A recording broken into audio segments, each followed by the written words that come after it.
চলন বিলের পানি একদম ভিলেজের মধ্যে ঢুকে পড়েছে।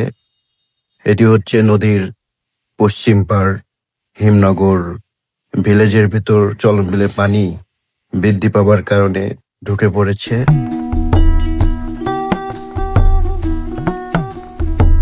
এখানে বিভিন্ন ধরনের শাপলা ফুল থেকে শুরু করে বিভিন্ন প্রকারের মাছ পাওয়া যায়। অনেকেই দেখলাম যে এখানে মাছ মারছে, শাপলা ফুল তুলে নিয়ে যাচ্ছে।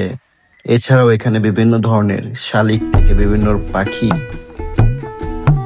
এখানে বিভিন্ন ধরনের পাখি শিকার করা হচ্ছে, যেটি একটি গ্রামের অনেক সৌন্দর্য বহন করে। তো আজকে হিমনগর গিয়েছিলাম, সেখানে একটি নৌকা দেখলাম, জানি না নৌকা কার। তো ওই নৌকাটা নিয়ে অনেক সুন্দর টাইম স্পেন্ড করলাম এবং সুন্দর একটি বিকাল কাটালাম। এবং আকাশের এবং চারিপাশের ওয়েদারটা জাস্ট মাইন্ড ব্লোয়িং ছিল, আমার কাছে অনেক ভালো লেগেছে। আমি সচরাচর এই ধরনের পরিবেশ পাই না, দেখার সুযোগ হয় না। তো আজকে হিমনগর যাওয়ার ফলে এই ধরনের গ্রামীণ অ্যাক্টিভিটিস দেখে আমার খুবই ভালো লাগলো। শাপলা ফুল দেখছিলাম এবং আমাদের ভেতর একজন শাপলা ফুল তুলে সেটা খেলো। সবকিছু মিলে অনেক ভালো একটি সময় কাটালাম। যাদের এমন সুন্দর গ্রাম আছে তারা পৃথিবীর সবচেয়ে সুখী মানুষ আমি মনে করি। কারণ এই ধরনের গ্রাম যাদের আছে তারা ইচ্ছা করলেই বিকেলবেলা বন্ধুদের সাথে ঘুরতে পারে, সুন্দর দৃশ্য দেখতে পারে, গ্রামের অ্যাক্টিভিটিস দেখতে পারে।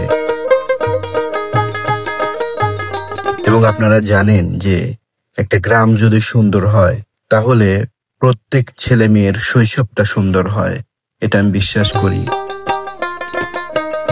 সুন্দর গ্রাম হলো আমাদের জন্য চরম নিয়ামক, এটা আমি বিশ্বাস করি।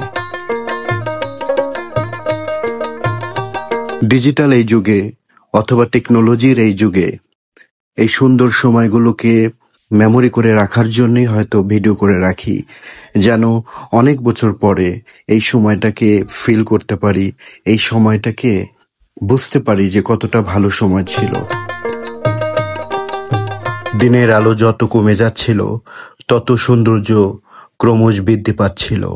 দুপুর থেকে দিনের আলো যত কমছিল তত সৌন্দর্য একদম উপর থেকে ঢেলে পড়ছিল। সন্ধ্যাবেলায় হঠাৎ করে দেখলাম কিছু কৃষক এসে শাপলা ফুল তুলছে এবং মাছ ধরছে।